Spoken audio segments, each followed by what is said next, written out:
अस्सलाम अलैकुम दोस्तों। आज हम बात करेंगे एदम की पहली गलती और अल्लाह की अजीम रहमत के बारे में। ये वाकया हमें सिखाता है कि अगर इंसान से गलती हो भी जाए तो अल्लाह की रहमत के दरवाजे कभी बंद नहीं होते। अल्लाह ताला ने हज़रत आदम अलैहिस्सलाम को मिट्टी से पैदा फरमाया और फरिश्तों को हुक्म दिया कि आदम अलैहिस्सलाम को सजदा करे।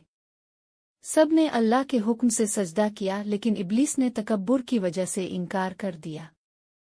फिर अल्लाह ताला ने हज़रत आदम अलैहिस्सलाम और हज़रत हव्वा अलैहिस्सलाम को जन्नत में रहने की इजाज़त दी और फरमाया कि जन्नत की हर चीज़ खा सकते हो, लेकिन एक ख़ास दरख्त के करीब मत जाना। शैतान ने दोनों को बहकाया। इसने कहा कि अगर तुम इस दरख्त का फल खा लोगे तो हमेशा जिंदा रहोगे और फरिश्तों जैसी ताकत हासिल हो जाएगी। आखिरकार हज़रत आदम अलैहिस्सलाम और हज़रत हव्वा अलैहिस्सलाम ने इस दरख्त का फल खा लिया। ये उनकी जिंदगी की पहली गलती थी। लेकिन दोस्तों, सबसे खूबसूरत बात यहाँ से शुरू होती है। जैसे ही उन्हें अपनी गलती का एहसास हुआ, उन्होंने फौरन अल्लाह से मुआफ़ी मांगी। उन्होंने तकब्बुर नहीं किया, बहाने नहीं बनाए, बल्कि रुकर अल्लाह के सामने झुक गए।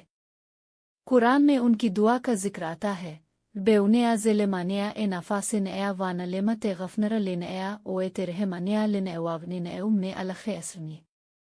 तर्जमा, ए हमारे रब, हमने अपनी जानों पर जुल्म किया और अगर तो हमें मुआफ़ ना करे और हम पर रहम ना फरमाए तो हम नुकसान उठाने वालों में से हो जाएंगे। अल्लाह ताला को उनकी तौबा इतनी पसंद आई कि अल्लाह ने उन्हें मुआफ़ फरमा दिया। यही अल्लाह की रहमत है। इंसान से गलती हो सकती है, लेकिन अल्लाह को अपने बंदे की सच्ची तौबा बहुत पसंद है।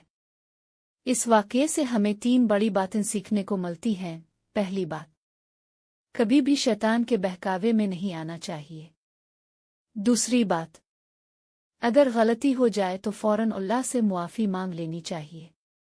और तीसरी और सबसे अहम बात, अल्लाह की रहमत से कभी मायूस नहीं होना चाहिए।